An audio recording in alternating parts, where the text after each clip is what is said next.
YouTube. Howdy, partner.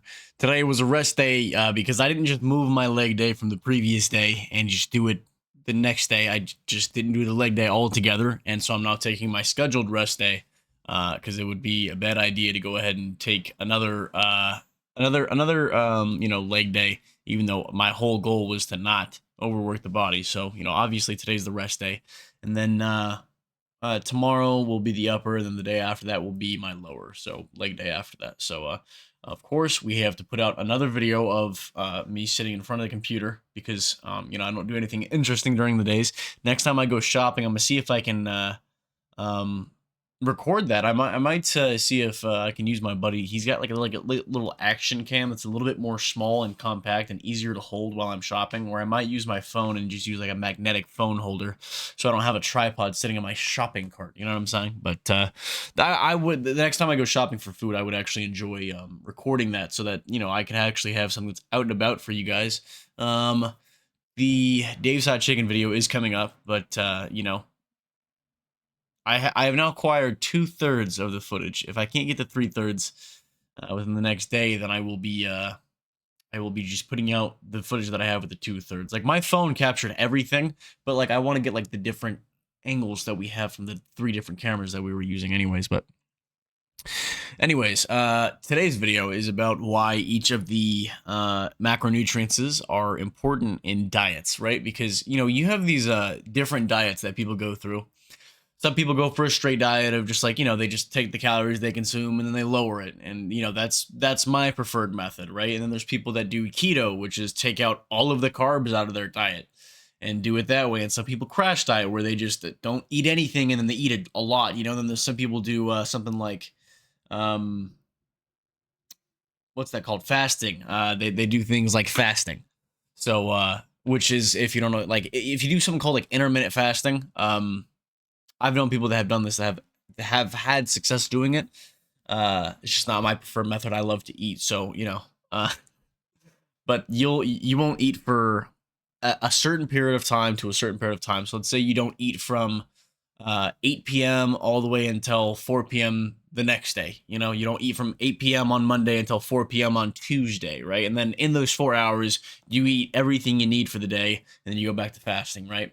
I know people that do that. It's not my preferred method though, and I also don't prefer keto. The one thing that I prefer. So there's also what's it called? The carnivore diet. Where they only eat like meat, eggs, and butter, basically. Also not my preferred method. All of these diets can work if you know what you're doing, and any diet will work if you're just eating less calories than or if you're eating less calories than you expend. You know what I'm saying? So let's say you're expending 3,500 calories a day. If you eat 3,000 calories a day, you will lose weight. As long as you track everything that you eat and drink, that includes sauces, oils that you use, that little soda that you had, those all matter, right? Um, but there's just multiple different diets that you go through, and most of them are like they all have their own issues, right? I find that with keto, it's really tough to actually do keto. The idea with keto is that you eat no carbs, absolutely zero carbs, and your body uses there's like a fucking floaty right here, bro. That was crazy. All right, ghost. 4 minutes into the video, tight. Anyways, um, yeah, the idea with keto is you eat no carbs and your body uses fat as the fuel source. It just burns fat. That's what it does. It doesn't, it won't use carbs because there's no carbs present that you're eating. So it will use the fat, which in turn you could possibly use the protein as well, which is not good, right? So that's the issue with keto for me, is it's very hard for people to actually do keto. They do dirty keto, but really the basis of the entire thing is that you're eating less calories than you're putting out. That's what it comes down to. So if it works, you were just eating less calories. That's how that works, right? Same thing with intermittent fasting. Same thing with crash dieting or just regular fasting. You're just eating less than you're putting out, right? That's how that works. So my preferred method is to take a regular diet and you spread it out through 4, 5, 6 meals throughout the day, depending on how much you want to cook, and you eat in those increments, and you measure those, and so you get a well-rounded diet of literally everything. You get protein, carbs, and fats. Okay, So the reason that proteins are important is because they are like the building block for the body, dog. I don't want to like misconstrue what it really is here. Like they are literally essential in building for the body tissues, your muscles, your organs, your bones, your hair, everything. Like proteins and protein enzymes are so important, and that's why complete proteins are important. So that's why it's tough when you go on a diet that doesn't include animal meats, because it's going to be tough to get your full protein, and you might have to supplement with something else outside of that. um, so that's why animal meats are kind of better to pull from, animal meats and dairy products specifically. But you can get them from like plants and whatnot, but sometimes it's hard to get complete proteins from the plant-based diet. You can get them from meat, like animal meat, like chicken, beef, fish, eggs, and then milk, yogurt, things like that.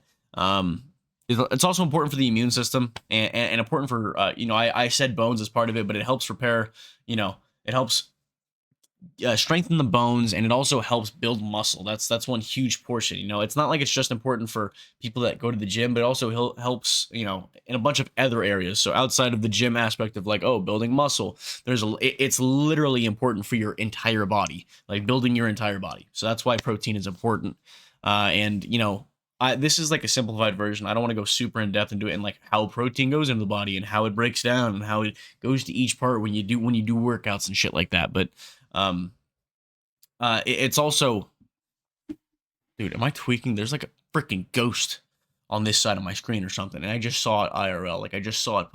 It's gotta be like a, I don't know, like a glare coming from my window or something. Anyways, focus. Okay. Yeah, protein is just important all the way around, right? And you can include protein in your diet, so where if you have like a high protein diet, it's easier to cut down on other things, because protein's a little bit more satiable. Like, fills you up a little bit better than something like a basic carb would, I think. High protein diets can be effective, depending on how you do it. Because if you eat too much protein, you could just be farting a lot. That's one thing with like at least drinking a lot of protein powder, is it makes you fart a lot, at least in my experience. So that's why protein to have in a diet is very important. It's not a good idea to have low protein, because if you're not getting enough protein, you can't build your body back properly, and that's outside of just working out, but mainly for working out, very important, right? If you want to think about it in the working out aspect. And then carbohydrates, this is the one that everybody cuts, right?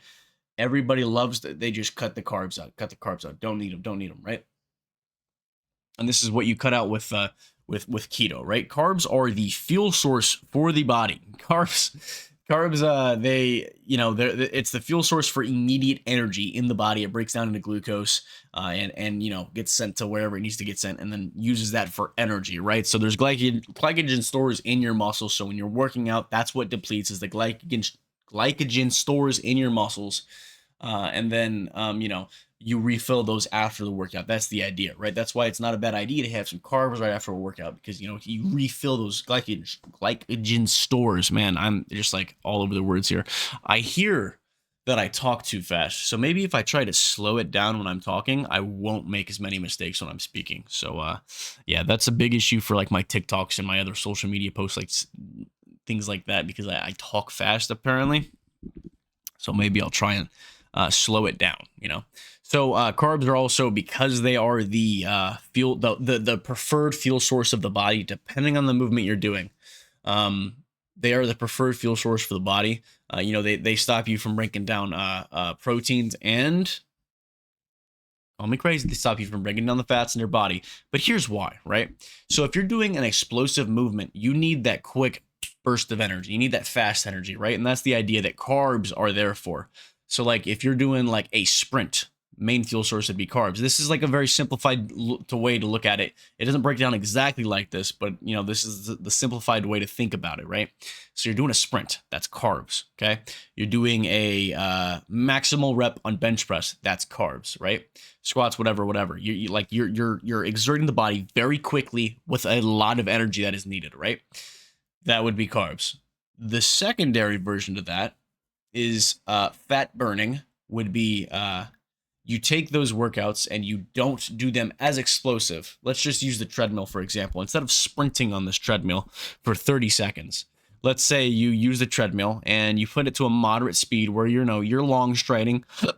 You're doing you got to keep up with the pace. You're not some doing a little stroll will actually work as well, but if you want to increase the fat burning, right, you pick up the pace just a little bit, not a sprint. You don't ever want to break into like where you're exerting yourself too much, but you take that small movement, right, the simple walk. You take the simple walk and then you build on it, and you just do it for longer and longer and longer, right? You're doing 20 to 30 minutes of it. Okay, that would be fat burning, because you are not doing some high energy consuming thing. You're just walking, right? You're just getting your body moving, getting it warmed up, things like that. Now, some carbs will be used. This is, yes, but like the fat is, it's a slower burn, right? It's a slower burn. So you do it for longer. You're giving the fat a chance to burn, because you're not needing the immediate energy. It's something simple like walking that's not putting too much stress on the body.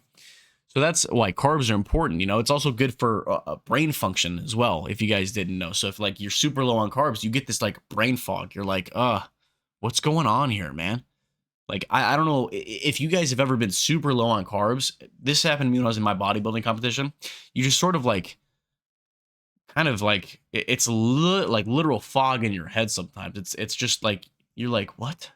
Like, or it just takes you a second to get going. You know what I'm saying? And then there's also things like gut health and whatnot that carbs have, which is like fiber and things like that. But fiber, you don't really, it doesn't count as a calorie per se, because you're not actually breaking it down. The fiber helps things move through your gut and whatnot. So if you're not having enough fiber, you could have an upset tummy, or if you're having too much, you could also have an upset tummy. If you want to find that sweet spot for fiber, because it can help you get things moving, and it can also help stuff stop moving. Like if you're too liquid, I would say it can help it solidify, and if it's too solidified, it can help break it down a little bit. So you got to find the sweet spot, basically. And then the third one would be fats, right? Shout out Bombshells, by the way. I know you guys just saw my messed up hair. Shout out Bombshells. It is a drink stand that produces like coffee and energy drinks and whatnot in the PNW, Pacific Northwest. So shout out them. I love them. I obviously don't get to have Bombshells super often, because I don't live in the PNW. So, but anyways, let's get away from that, right? It's not even a sponsored segment. I just like Bombshells. I'm just wearing the hat today. That's all it is. I don't even have the camera pulled up on my screen. I just remember what I'm wearing. Okay. So the third one would be fats. Okay. And people think it's okay to cut fats, right? You're like, well, if I can't cut carbs out of my diet, let me just cut fats out. That's not how that works. Okay. You don't want to cut fats out. I promise you don't want to cut fats out.